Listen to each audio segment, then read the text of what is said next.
Hello and welcome. My name is Sara Oblak Speicher, and you are joining me for day 3 of Unrelatable to Unstoppable Masterclass series. Today we're going to be talking about dissolving physical, mental, emotional, energetic bottlenecks, gaps, and leaks that are holding you back, most likely without you even knowing. Because the thing is, transforming feeling busy and exhausted and uninspired and probably even the money flow, well, that goes way beyond scheduling and mindset game. So my question for you for today is, can you allow it to be easy? Before we dive in, what is this masterclass all about? Well, it's a soul streaming experiment, so to speak, intended to help unconventional women leaders to rearrange the pieces, transcend the weight of other people's expectations. English, please here, Sara Oblak Speicher. And unleash the power of their own magic so that they can transform their lives, harmonize their home, simplify work, and really go after and call in and receive and hold and maneuver with ease all the amazingness they're calling in. Caveat, we're doing it without wasting your time and energy because you don't have too much to spare, and especially without having you fit into places where you no longer belong. So yesterday we were talking about energetic blueprint. Day 1 was about identifying your unrelatable advantage and unique rhythm. So as you can see, each day is building up on the previous one. So today we're dissolving physical, mental, emotional, energetic bottlenecks. And what does that even mean?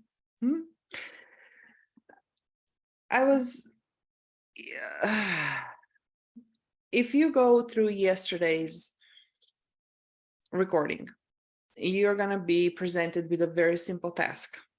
Daily application, a yes, no, maybe list, and the audacity to start saying no more and yes also to the things that charge you and energize you. So there's not going to be any extra assignment for today, just giving you heads up because that's still quite a big ask from yesterday to continue today as well, because how many of us are just uncomfortable changing our daily routines, right? And start saying no to all the things that we used to say yes to, and vice versa. So the beautiful thing and the scary thing and the frustrating thing about those blocks is that, and gaps and leaks and bottlenecks, if you will, is that oftentimes, one of the biggest lies that we're telling ourselves is, oh yeah, I'll figure it out. I'll just read another self-help book and I'll just watch another YouTube video, no pun intended, since this video is on YouTube. And I'm just going to be journaling and I'm going to be a little bit more mindful and I'll figure it out. Well, good luck with that. Seriously, good luck with that. If you have 10 years to waste or 10 another lifetimes to waste, then be my guest. There absolutely is so much you can do on your own. However, have you ever heard of blind spots? And do you know why they are blind spots? Because you can't see them, right? And this is kind of a work that would be pretty much the same insanity to ask you to do on your own as it would be to expect from a neurosurgeon to operate on their own brain.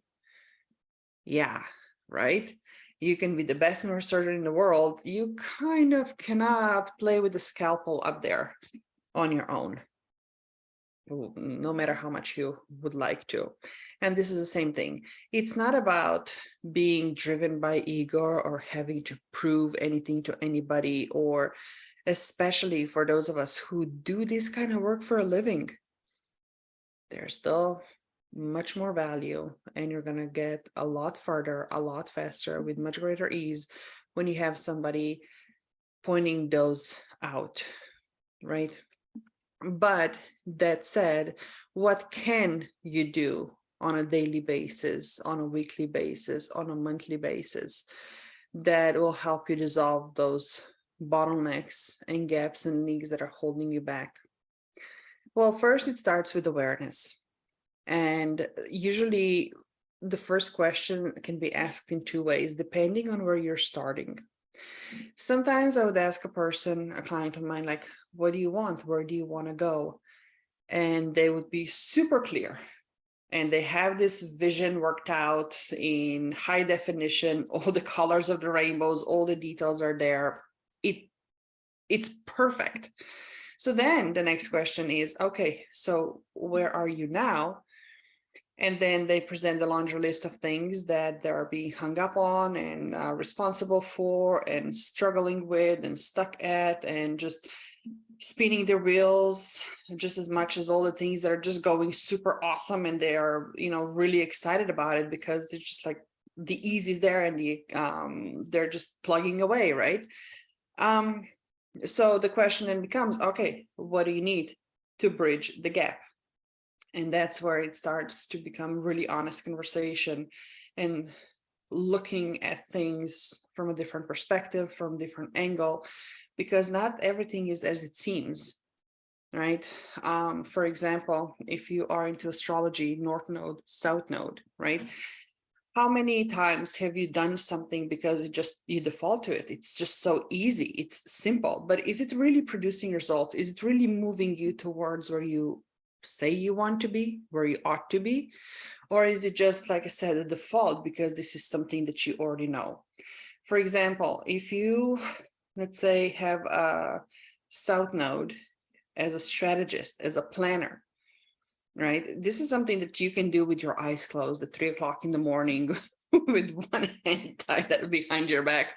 Don't ask me why would you have a hand tied behind your back at 3 o'clock in the morning. That's a whole different story, but you get the point. But that would be an equivalent of trying to ride a bike, to use the analogy of one of my spiritual teachers. Ride a bike in high gear on a flat surface. You can pedal super fast, but you're not really making any progress, right? But it looks really fascinating, and it gets people like really admired, like, wow, look at that, right? On the other hand, things that you have been probably resisting, but no matter how much you're trying to put it aside, they keep coming up, lessons that you keep learning, and just this pull that you're experiencing towards moving forward, and really what lights you up and really what interests you, and where do you spend the most of your time and attention, where you get to choose what you want to do, right? That is North Node. What is that you came here to learn and to master? And again, to use the biking analogy, it's going to feel like going up the hill. It's going to feel like you're going to die before you bike the thing up the hill. But once you do, you're cruising. And that's, you know, getting from here to there will require you to dissolve those bottlenecks. And like I said, things are not always as they seem, because what comes the easiest to you is not always the thing that will get you to where you want to be. It might as well be your energetic leak.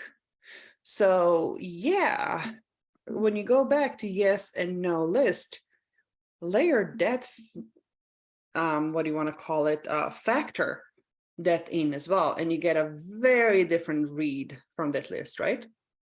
So that is the first example, you know, where I work with my clients. They know what they want, they know where they are, and then we bridge the gap. It gets a little bit tricky with the other quote unquote archetype of my client. They don't quite know what they want. They just know that where they are is not quite it, right? So now it becomes a little bit more tricky because we don't have a clear direction, but we need to give ourselves the strength, the time, the capacity, willingness to now turn into an octopus and feel things around a little bit more. One of the reasons why they have not done that yet is because there are just too many physical, mental, emotional, energetic bottlenecks, gaps, and leaks that are packing their capacity over the rim. They are seeing sideways. They know they owe their family vacation and they just haven't taken one in years because they're just so busy putting out the fires and being so evolved in day-to-day minutia, right? So in that case, again, we really make a clear assessment of, okay, where are you? What's going on? And then slowly capturing the bits and pieces of that vision that comes through like shooting stars, right? And all of a sudden it's going to be like, oh, wait, I have this glimpse here. Oh, what was it? Well, I don't know. It's not quite clear, but I'm seeing palm trees. Okay, let's start there. Great. Let's put it on a back burner. Let's put it on the etheric post-it on this piece of a puzzle. We'll piece it together as we go. Before you know it, as we're doing this, as we're a lot more mindful of everything, we still have this yes and no list going on. And the measurement in that exam, in that scenario is, again, heightened awareness of what energizes them and what feels just like depleting. And we'll build from there, and we start removing things that are depleting, either, outsourcing them or removing them off the list altogether, or just trying to figure out a different, easier, faster way to get things done. And I did, especially in that arena, I did a lot of work when I first started out, actually. I don't know how many of you are aware of, but in 2011, I started out as a virtual assistant. Quickly, I figured out that clients would want to spend money on doing tasks that shouldn't even be on their to-do list. So I applied my formal training of a strategic consultant, and we quickly figured out the strategic pieces. And again, it was, what are those gaps and links and bottlenecks? What is holding you back? What shouldn't even be on the plate? What can be done in a faster, easier, more efficient way? What is in greater alignment, right? And then that turned out to only got them so far, because you can have the best strategic plan in place, literal checklist of things to get done. But if you're not in the right mindset space, it's not going to be very useful. How many of us have done certain thing because we were told to do it, but our heart was not in it? Our energy was not in alignment. So we were ticking off the boxes without going anywhere, right? So that's how I got into coaching and then healing, to really create this holistic 360 approach, integrated approach with so many different things, because that's how life is. Life is not just one thing. It is a woven blanket of so many things, right? And especially when you have so many different roles to play. But that's, again, a story and a lesson for a whole other video. But today, without getting too far off the topic, that's how it starts, right? So if you're in the camp of, I don't know quite where I'm going, I just know that this is not quite it, can you afford yourself some patience and ease and grace, and just take it one step at a time and just capture those shooting stars, those glimpses into the future? And when you get there, when you capture the moment, what I would ask you to focus on, as opposed to the detail of the image of what it's supposed to look like, can you narrow down on the emotion? How does it feel, right? How do you want to feel? Because that's going to be now your guiding Northern Star, that emotion, right? Does it feel easy? How expansive, warm, energizing? Do you feel happy? Do you feel fulfilled? And then you operate from that. And that in itself is something you can manufacture on a daily basis, like snap of your fingers. That is another layer of self-mastery. But that's the gate that's gonna lead you towards that place where you ought to be. All right, so let me know if you have any questions. This concludes our class for today: dissolving physical, mental, emotional, and energetic bottlenecks, gaps, and leaks, so that you can move from being held back. And it was quite etheric conversation, just as much as very practical. You know what your assignment for today is if you want to partake in it. And I look forward to seeing you tomorrow. Tomorrow, we're going to be talking about refining what being unrelatable truly means to you, and how you emerge your superpowers that are meant to serve you. Whew, I'm already excited. And yeah, looking forward to seeing you there. Bye.